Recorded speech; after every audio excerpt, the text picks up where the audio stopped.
오늘 우리가 함께 나누는 에베소서는 바울 사도가 로마 감옥에 갇혀 있을 때에 썼던 옥중 서신입니다. 이 편지는 크게 두 부분으로 나뉘게 됩니다. 앞부분인 1장에서 3장까지는 하나님의 놀라운 구원의 은혜와 그 다음에 교회에 대해서 말하고 있습니다. 그리고 두 번째 부분인 4장부터는 그 복음을 우리의 실제 삶에서 어떻게 나타낼 것인가, 어떻게 그 복음을 살아낼 것인가를 말하는 것이 바로 후반부입니다. 그리고 특별히 5장에 이르게 되면 관계에 대해서 이야기하기 시작합니다. 우리가 복음을 알고 또 그리스도의 그 십자가 사랑을 믿고 있는 사람이라면 사랑을 어떻게 우리 삶 가운데에서 실천할 것인지, 그리고 존중과 복종을 어떻게 삶에서 나타낼 것인지에 대해서 아주 구체적으로 말해주고 있는 것이 바로 오늘 우리가 읽은 5장입니다. 5장 1절은 이렇게 시작합니다. 그러므로 사랑을 입은 자녀같이 너희는 하나님을 본받는 자녀가 되라. 그리고 이어서 이렇게 말하죠. 그리스도께서 너희를 사랑하신 것 같이 너희도 사랑 가운데서 행하라.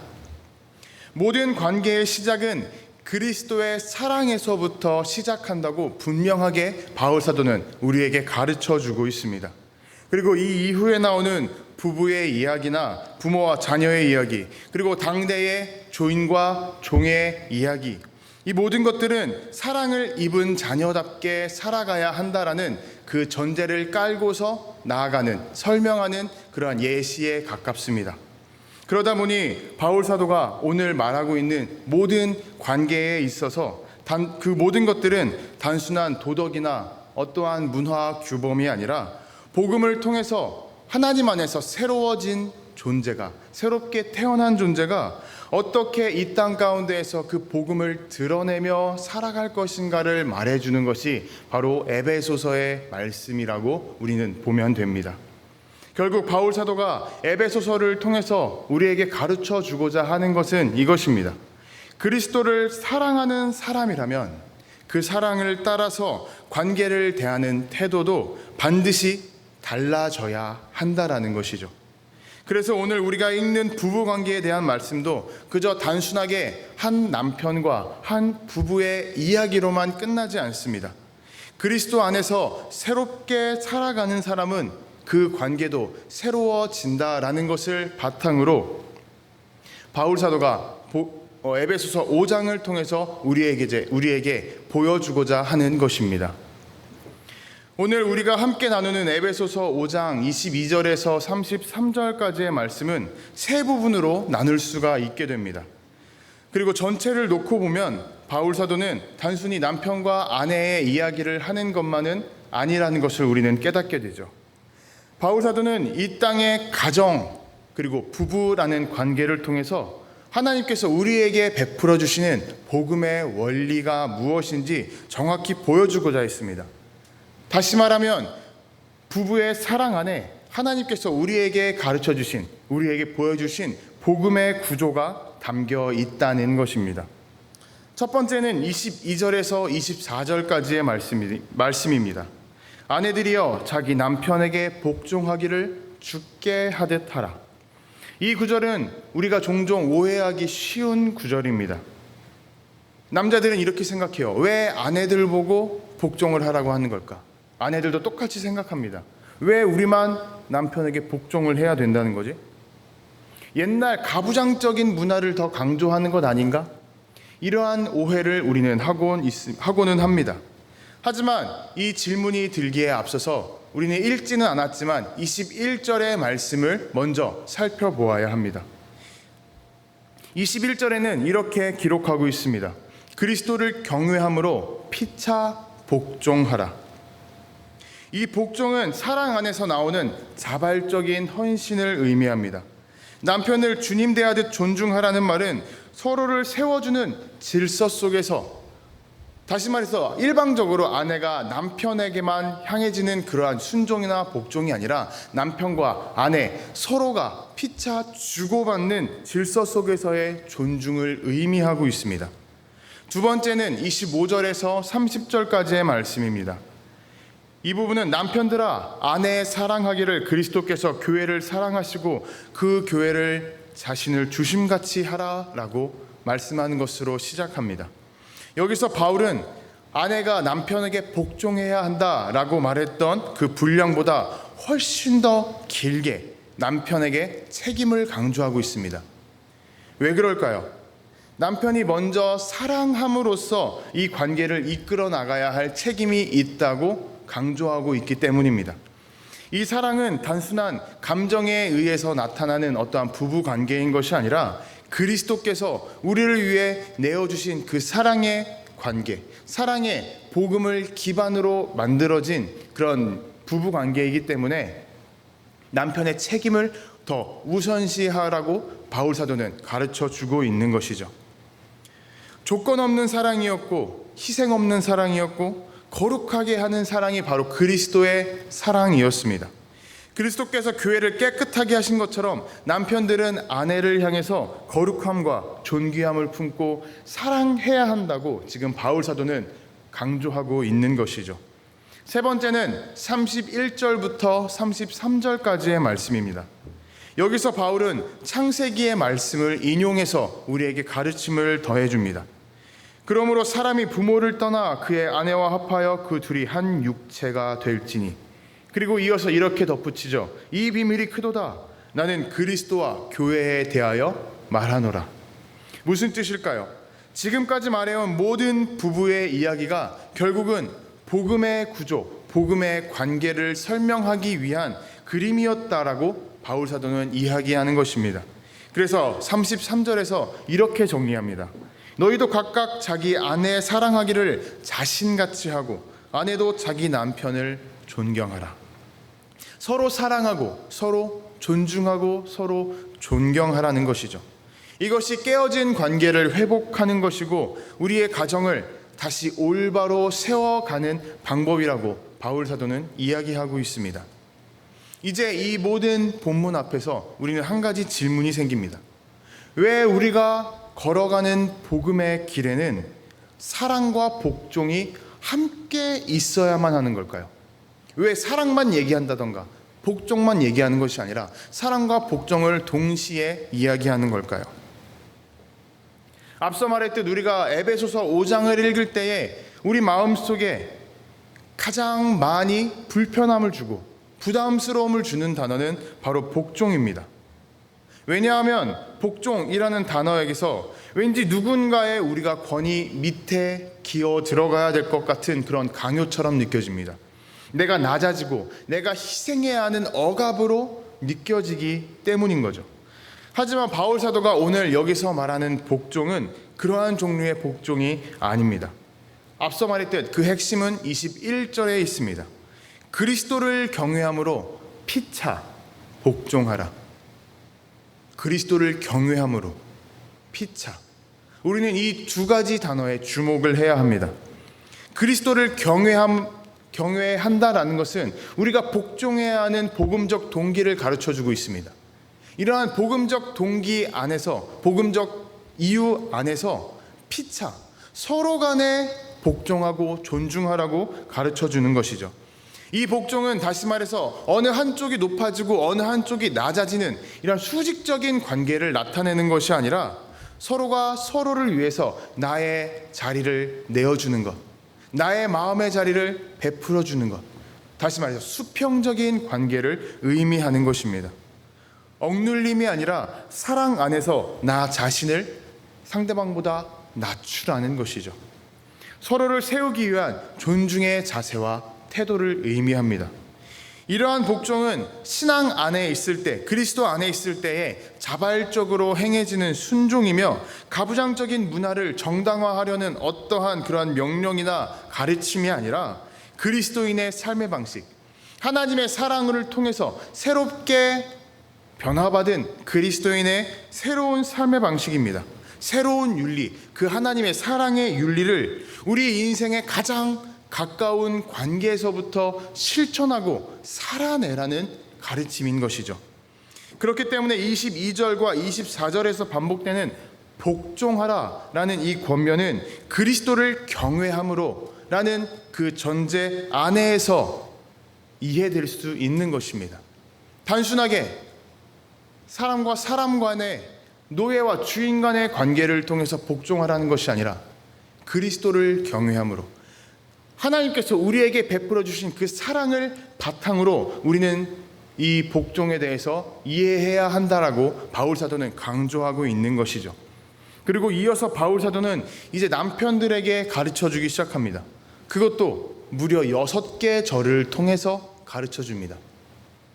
남편들아, 아내 사랑하기를 그리스도께서 교회를 사랑하시고 그 교회를 위하여 자신을 주심같이 하라.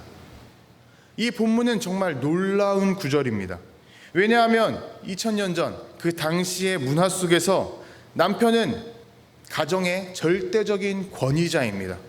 아내는 어떠한 보호받기보다는 남편에게 종속된 존재처럼 여겨지던 그러한 시대였죠. 다시 말해서 그저 자유인인, 언뜻 보면은 노예와 마찬가지인 것이 바로 아내들의 삶의 모습이었습니다. 특별히 우리나라 같은 경우는 그러한 모습이 더 심했습니다. 여자들은 얼굴을 가려야만 밖으로 나갈 수가 있었던 것이죠. 그리고 이러한 모습은 1950년대까지 미국에서도 크게 있었습니다. 여자들은 남편의 허락이 없다면 혼자서 외출할 수가 없었던 것이 바로 남자와 여자의 관계였습니다.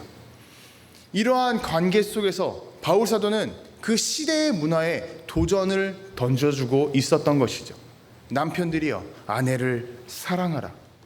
그렇게 남편들에게 바울 사도는 요구하고 있습니다. 당신 자신을 내어주십시오. 그리스도께서 당신을 사랑한 것처럼 당신도 아내를 사랑하십시오. 여기서 말하는 사랑은 어떠한 로맨틱한 감정을 의미하는 것이 아닙니다.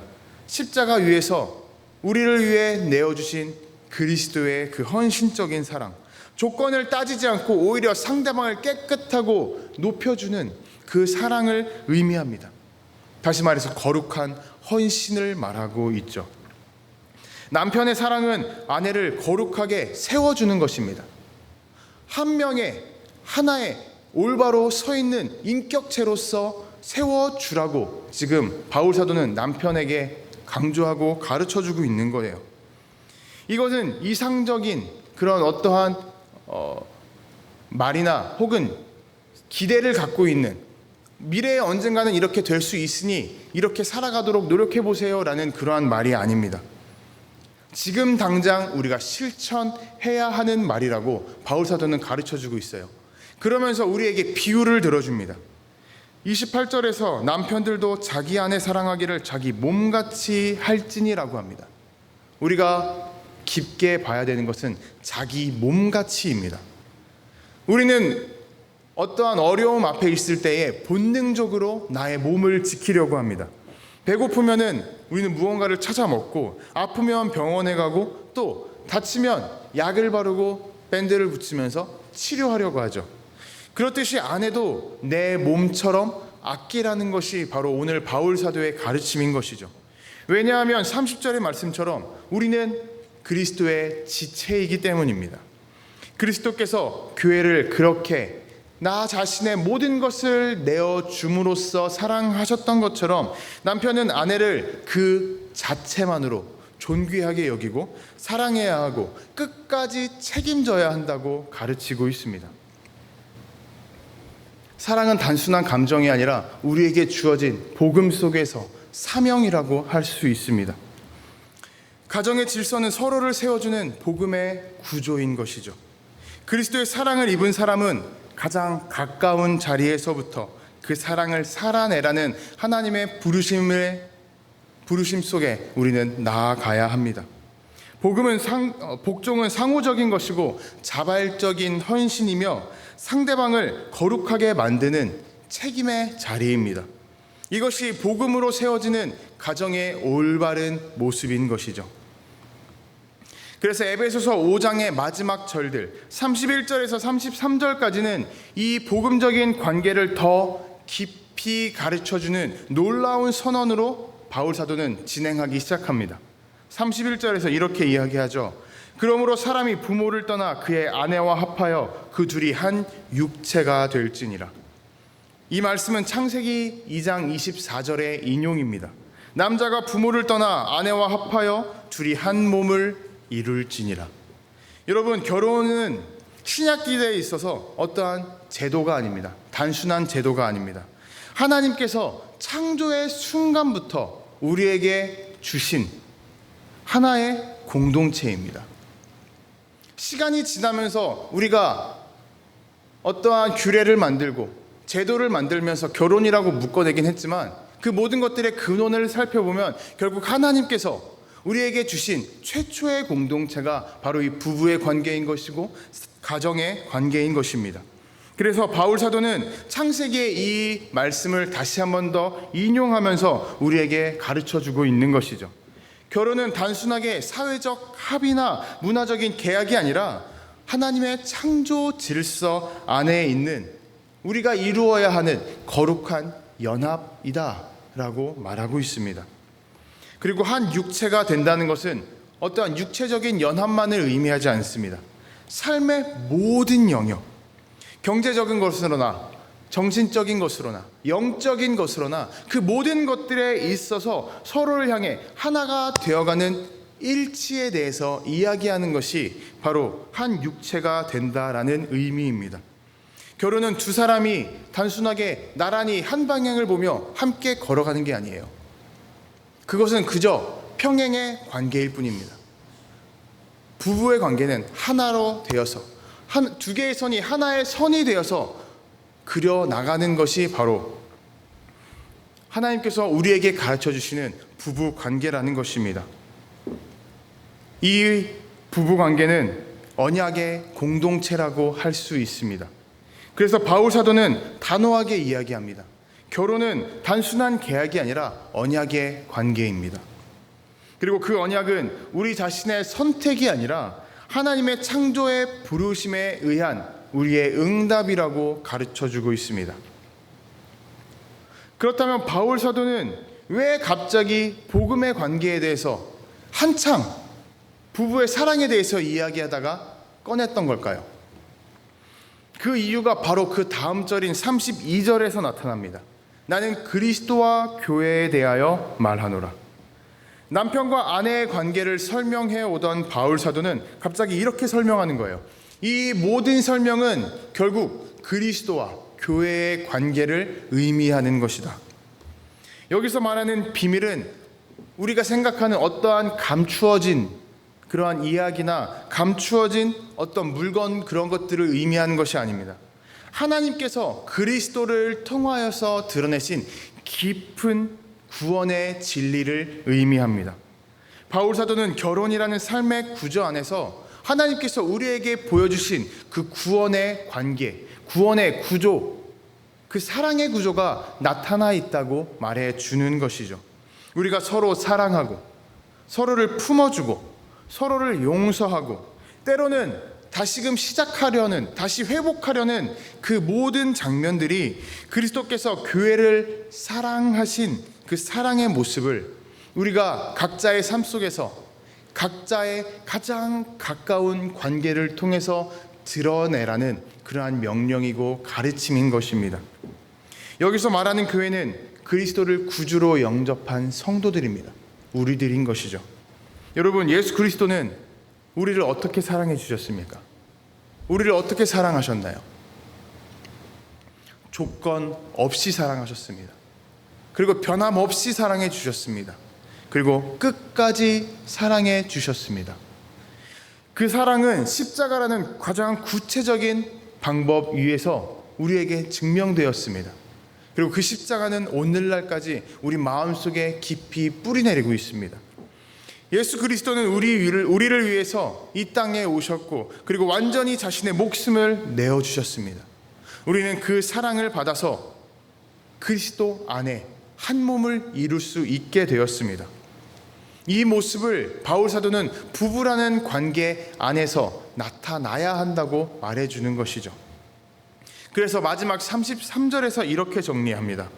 그러므로 너희도 각각 자기 아내 사랑하기를 자신같이 하고 아내도 자기 남편을 존경하라. 이 결론 부분에는 어떠한 복잡한 이론이나 어떤 사랑의 기술, 어려운 사랑의 기술이 없습니다. 그냥 복음이 실제로 우리 삶에 적용이 된다면 그 관계는 단순해진다고 이야기하는 거예요. 남편은 아내를 사랑하고 아내는 남편을 존경하고, 이것이 바로 그리스도와 교회의 관계처럼 서로가 서로를 세워주는 질서의 관계라는 것입니다. 여러분, 가정은 복음을 세상 가운데에 전하는 가장 가까운 무대입니다. 우리가 가정에서 어떻게 말하고 어떻게 대화하고 어떠한 눈빛을 주고받고 행동하고 또 용서하고 사랑하고 기다려주고 먼저 다가가느냐에 따라서 예수님께서 우리에게 어떠한 모습을 보여주셨는지 모든 것을 다 밝히 드러내는 일종의 설교가 되는 것이고, 우리의 증언이 되는 것이고, 우리의 간증이 되는 것입니다. 여러분, 그렇기 때문에 우리는 우리 스스로에게 항상 질문해 보아야 됩니다. 우리 가정에는 이 예수 그리스도의 사랑의 복음이 얼마나 깊이 스며들어 있을까? 우리는 그리스도와 교회의 관계를 깊이 닮아가고 있을까? 한번 우리 자신의 각자의 가정을 되돌아보셨으면 좋겠습니다. 여러분, 우리는 오늘 본문을 통해서 하나님께서 가정을 통해 가르쳐 주시는 복음의 질서에 대해서 나누었습니다. 그 질서는 누구 한 명의 일방적인 복종이 아니라 서로가 서로를 향한 존중과 사랑입니다. 우리를 위해서 목숨을 내어주신 그리스도를 본받아서 나 자신을 배우자를 위해서, 가족을 위해서 낮추고 헌신하는 그러한 태도입니다. 물론 현실을 살아가다 보면 그것을 항상 지키기란 어려운 일입니다. 이해하기보다는 순간순간에 나만의 기준을 통해 상대방을 평가하기 시작하고, 또 용서보다는 말없이 나의 안 좋은 기분을 침묵으로 내뱉을 때가 참 많이 있습니다.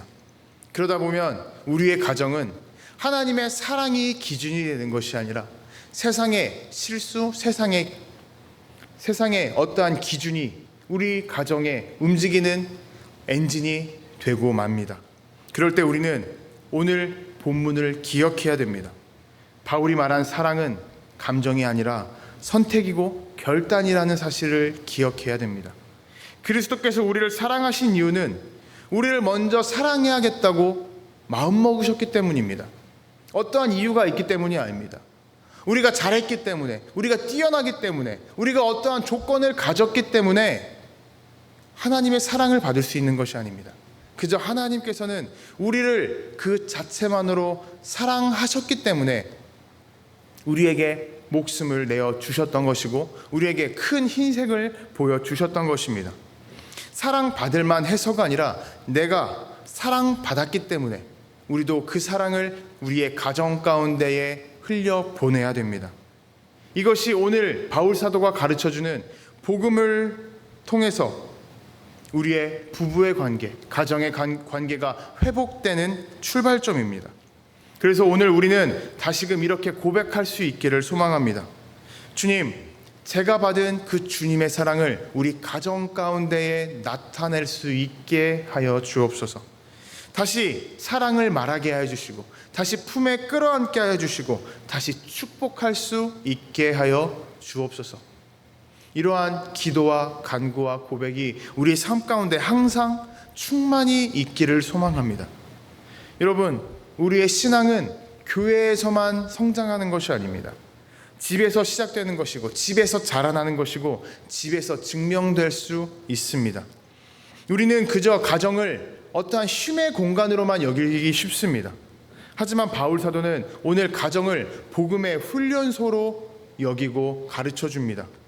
왜냐하면 가정만큼 나의 본성이 쉽게 드러나는 장소가 없기 때문이죠.